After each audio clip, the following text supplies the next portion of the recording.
Estamos de volta no programa Assembleia Convida, hoje recebendo aqui os doutores Marcelo Calil, Dr. Walter Galvão, do Instituto Brasileiro de Controle do Câncer, Hospital IBCC. Estamos aqui no bate-papo falando das realizações deste importante hospital aqui para São Paulo e para todo o Brasil, porque vidas não dá para se falar se ela veio do Nordeste, se ela veio de São Paulo. Vida, é ser humano, e é isso que a gente espera de todos os hospitais, principalmente da saúde pública aqui no país, da saúde de uma forma geral. Então quero aqui mais uma vez exaltar o trabalho que é feito pelo IBCC, esse trabalho de excelência, esse trabalho humanizado que é realizado ali, que se preocupa com as pessoas, se preocupa com aqueles que muitas vezes estão num momento de fragilidade, de enfermidade.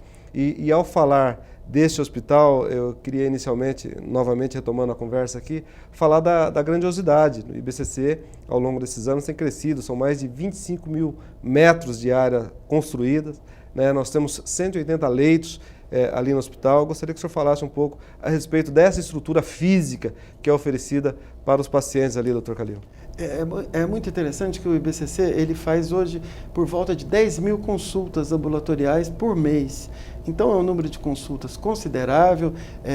Se nós pensarmos que 60%, 70% dessas consultas são relacionadas ao Sistema Único de Saúde, nós podemos prestar uma assistência muito interessante e adequada. Eu queria lembrar que não é a equipe só médica que tem um trabalho importante, é uma equipe multidisciplinar que faz com que esse atendimento seja humanizado. Então, as várias especialidades que participam na área de saúde, nós temos um trabalho muito importante da enfermagem, da fisioterapia, da terapia ocupacional, psicólogos. Então, a equipe ela tem um trabalho multidisciplinar, isso é muito interessante, e o paciente acaba sentindo que ele está no local, que ele pode fazer um tratamento tanto cirúrgico, quimioterápico, radioterápico, ou seja, nós conseguimos no mesmo centro fazer toda essa, usar todo esse arsenal terapêutico que nos permite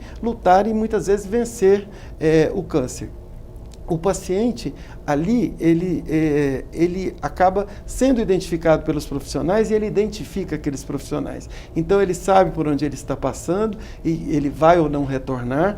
E ele sempre retorna até com boas notícias e retorna naquele setor em que ele talvez não precise mais voltar, mas ele volta como sinal de gratidão e de saúde que ele recuperou, e a gente tem participado de casos muito interessantes de sucesso. Então, se a gente observa que a doença é diagnosticada nos estadios iniciais, nós conseguimos tratar e vencer na maioria dos casos. Se é no estadio mais avançado, também nós temos um tratamento e muitas vezes nós conseguimos melhorar a qualidade de vida, integrar esse paciente à comunidade, à sua família e, consequentemente, ter uma resposta adequada do cidadão que utiliza daquela instituição. Então, são aproximadamente 1.500 sessões de quimioterapia por mês, 3.000 sessões de radioterapia.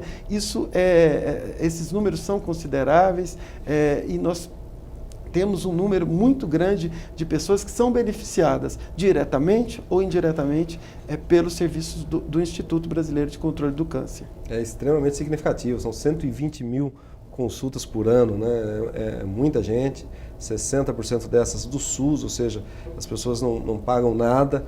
Eu tenho familiares meus que moram nos Estados Unidos e lá as pessoas podem ter um tratamento de saúde, mas sempre ela depende do seguro, ela depende daquilo que foi pago, né? Então, a pessoa, num momento difícil como esse, ter um tratamento de excelência é extremamente positivo. Eu quero, mais uma vez, parabenizá-los por isso. Nós temos um projeto aqui que fala da questão da saúde do homem. Eu sei que o IBCC a especialidade maior é na questão da mamografia, do útero, mas e tem várias equipes multidisciplinares que trabalham, e faz as campanhas também de prevenção. O projeto nosso, do ônibus do homem, que nós tivemos enquanto eu era vereador lá na cidade de Sorocaba, fala da prevenção do homem, porque a mulher, como nós já falamos aqui, ela vai mais ao médico, né? Ela ainda faz mais as consultas, se cuida um pouco mais, mas o homem não. O homem ainda tem certos tabus, né? Com a questão do câncer de próstata, por exemplo.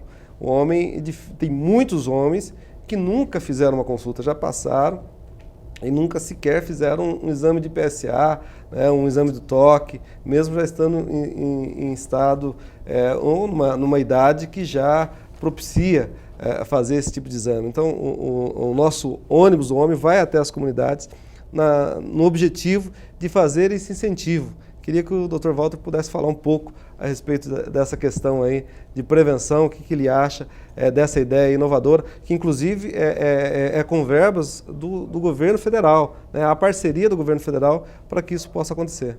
Olha, acho importantíssimo essa iniciativa, que o homem realmente tem uma maior relutância em procurar o médico, né, e o câncer de próstata, se nós escolhermos o câncer de pele não melanoma, ele é o primeiro câncer a acometer o homem, né? E é muito importante fazer a prevenção. Então, seria a consulta com o médico urologista, né, para a realização do exame da próstata, do exame de PSA, para poder, dessa maneira, fazer o diagnóstico precoce desse câncer de próstata. Então, eu acho importantíssimo buscar nas comunidades, assim como lá no início, né, no Instituto iam buscar as pacientes de câncer de mama, fazer essa mesma iniciativa com o homem e visando principalmente o câncer de próstata. Correto. Hoje, como que é administrado o Instituto Brasileiro do Câncer, Dr. Calil? Então, é uma entidade privada, é uma gestão camiliana, então é uma instituição que... Me desculpem. Fica à vontade, nós estamos tranquilos aqui. Pode ficar tranquilo que a gente edita. Pode ficar sossegado, estamos sossegados aqui. Quiser tomar uma aguinha, dá uma... Quer tomar Eu água? quero tomar uma água. Televisão é bom que a gente... Se é bom gravado, a gente edita, tranquilo. A gente prefere gravado também. Tem uma água para você aqui, ó. Não, obrigado, deputado. Não, muito obrigado. Não, tranquilo, obrigado. É uma gestão camiliana. Ele faz a pergunta, Gil? Ele faz a pergunta, deputado? É melhor fazer. Nossa. Essa pergunta não é tão... Ela é capciosa. O senhor precisa fazer. Não pode falar? Não, se eu quiser eu não desfaço ela. Eu prefiro... Ah, tá. Ela é meio... então tá. Se você quiser fazer a pergunta. Não, vou fazer Não, outra. Existe uma gestão camiliana, mas é... Ok. Ok, Giba. Gravando. Dr. Marcelo Calil, o senhor, a sua especialidade nessa questão do câncer, né, o senhor é médico, diretor técnico do IBCC, mas o senhor é um especialista também em oncologia. Gostaria que o senhor falasse um pouco a respeito disso, desse sentimento, desse interesse por essa causa tão importante. É interessante que o Instituto começou com uma vocação de prevenção do câncer na mulher e hoje a gente atua nas várias especialidades. Então, hoje o nosso usuário, o nosso cliente principal é do sexo feminino, 75% das pacientes são do sexo feminino, mas nós temos aumentado consideravelmente nos últimos anos a incidência de pacientes do sexo masculino. Se nós compararmos, a gente tem dois principais tipos de câncer que acometem. A mulher é o câncer de mama, o primeiro lugar. Em primeiro lugar, no homem é o câncer de próstata.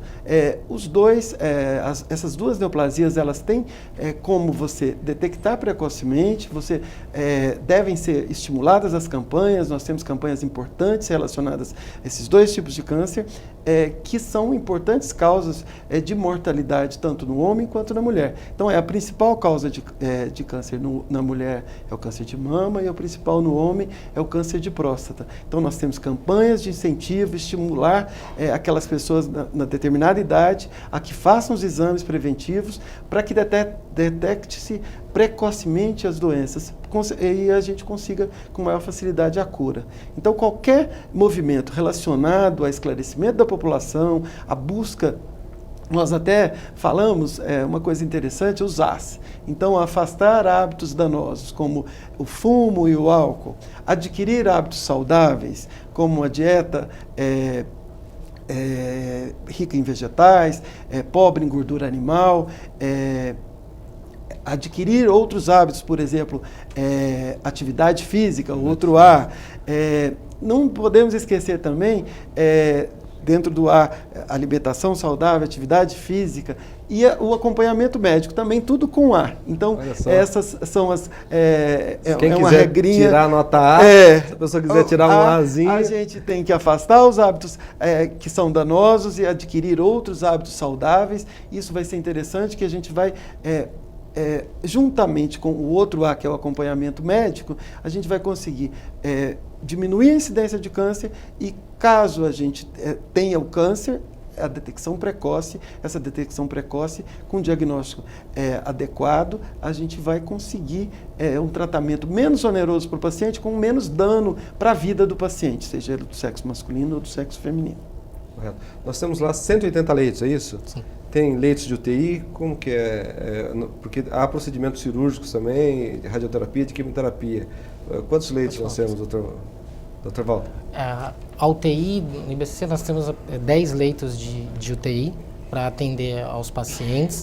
Temos leitos de UTI também que fazem parte da unidade de hematologia e alguns leitos que podem ser convertidos em UTI caso seja necessário.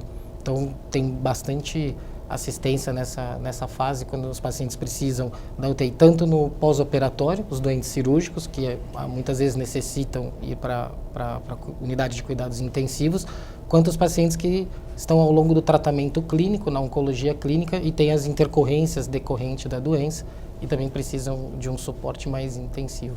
Correto. Doutor Marcelo, um paciente que está nos assistindo agora, talvez alguém que está desconfiado ou está fazendo alguns exames reiterados, talvez com uma possibilidade iminente de se diagnosticar um câncer de mama. E vamos considerar que esse paciente está fazendo essa descoberta no estágio inicial da doença, em que ele é perfeitamente curável. Existe um período médio de tratamento desse câncer ou não? É sempre o mais rápido possível que o diagnóstico for feito. Então, a partir do momento em que se faça uma prevenção adequada, ou seja, os exames que são orientados pelo acompanhamento médico são adequados, ou seja, a mulher acima de 40 anos, ela deve fazer mamografia anualmente, ela deve passar no acompanhamento médico anualmente. O interessante da mamografia é que a mamografia detecta lesões antes dela se tornar palpáveis, ou seja, antes de ter um nódulo na mama, a mamografia já pode apresentar alterações. Muito interessante isso.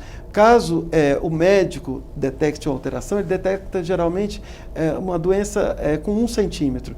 Caso a própria paciente palpando, ela detecta com 2 centímetros. Então a gente observa que as campanhas são importantes, porque aquela mulher que não tem nenhum fator de risco, ela acima dos 40 anos, ela começa a fazer mamografia de rotina, ela vai detectar a doença antes dela se tornar palpável. E a gente sabe que o tempo quanto mais rápido iniciar, se detectar mais precocemente e se instituir o tratamento, maior a chance de sucesso. Então, detectando precocemente antes de se tornar palpável, a chance de sucesso é muito grande.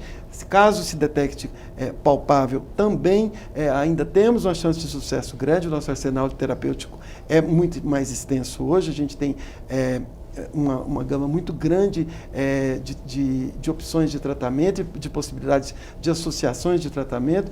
Lembrando que quanto mais precoce for o diagnóstico, menor o custo do tratamento, menor o dano e maior a chance de cura. E o tempo? Dá para estabelecer mais ou menos um tempo? Nós temos uma legislação entre o diagnóstico e o início do primeiro tratamento de 60 dias. Então, por lei, a gente deve iniciar o tratamento após o diagnóstico até 60 dias, o primeiro tratamento deles. Então, e iniciar o tratamento, o senhor acha que em quanto tempo, tendo todo o sucesso nessa paciente? O senhor acha que em quanto tempo os casos devem ser individualizados, é muito difícil a avaliação, mas nós temos que individualizar cada caso e devemos entender o seguinte, que o tempo, nesse caso, ele pode estar a favor quanto se fala no tratamento, mas ele é contra a gente com a ausência desse tratamento. Então, detectando o mais precoce possível e iniciando o tratamento mais cedo possível. Esses 60 dias são medidas legais, né? A gente sabe que legalmente nós devemos instituir o primeiro tratamento 60 dias após o diagnóstico, mas é importantíssimo que quanto mais cedo for feito esse diagnóstico, o tempo vai agir a favor do paciente. Mais cedo o diagnóstico, mais cedo instituído o tratamento. Doutor Marcelo, nós temos uma porcentagem de cura efetiva? Qual a porcentagem hoje? Nós diagnosticamos a doença e tantos por cento têm êxito e são curadas? Olha, o êxito aproxima de 100% quando no estadio inicial da doença. Então, a doença no estadio inicial significa um êxito no tratamento próximo de 100%, quando a gente fala de câncer de mama. Tá. Nos outros tipos de câncer, também, de maneira geral, é uma regra que a gente utiliza. Então, no estadio 1, que a doença é inicial, de maneira geral, a gente tem uma maior chance de sucesso, o tratamento é menos agressivo e a gente tem a cura mais próxima da totalidade dos casos. Cada vez mais, obviamente, vai depender do paciente, vai depender do tipo da doença, mas no estadio inicial, a chance de cura é acima de 90% dos casos. Dr. Walter, o senhor como ginecologista, o senhor acha que é importante também a disposição do paciente, essa vontade dele de acreditar, mesmo que às vezes no diagnóstico, como que é a questão do tratamento em si, como que é receber um paciente? O senhor deve ter muitas experiências nesse sentido. Eu gostaria que o senhor compartilhasse aqui com as pessoas. Faz muita diferença a paciente entender a doença, aceitar a doença e ter aquela vontade de viver, de tratar, né? E faz parte do nosso atendimento, do nosso acolhimento, explicar para ela que, apesar do câncer ser um diagnóstico ameaçador, que traz muito medo na paciente e que, obviamente, elas associam logo de cara à morte, que essa não é a realidade, que a gente cura muito mais pacientes do que acaba perdendo para a doença essas pacientes. E ela tem que vir nas consultas, fazer o tratamento proposto, né, enfrentar sempre passo a passo a doença e no final é muito gratificante ter essa paciente junto de você, vencendo o câncer. Elas são muito gratas, é um sentimento muito gostoso de ter com as pacientes. Eu imagino esse sentimento, porque ela acaba tendo de novo a vida, né, uma nova chance, uma nova motivação para viver, quer dizer, enxergar as coisas até de uma outra forma. Aliás, o senhor já até falou sobre isso, mas é uma questão fundamental para que isso se some a esse paciente, a sua motivação, a sua disposição, que isso não é o fim, mas é talvez um período que ela vai enfrentar de uma luta grande, mas que é vencível, que pode ser vencida se ela colaborar. É fundamental essa equipe multidisciplinar que o senhor falou, né, doutor Marcelo? O senhor tem uma equipe multidisciplinar, há psicólogos, fisioterapeutas que se interessam pelo paciente. Como que é isso? É muito interessante que,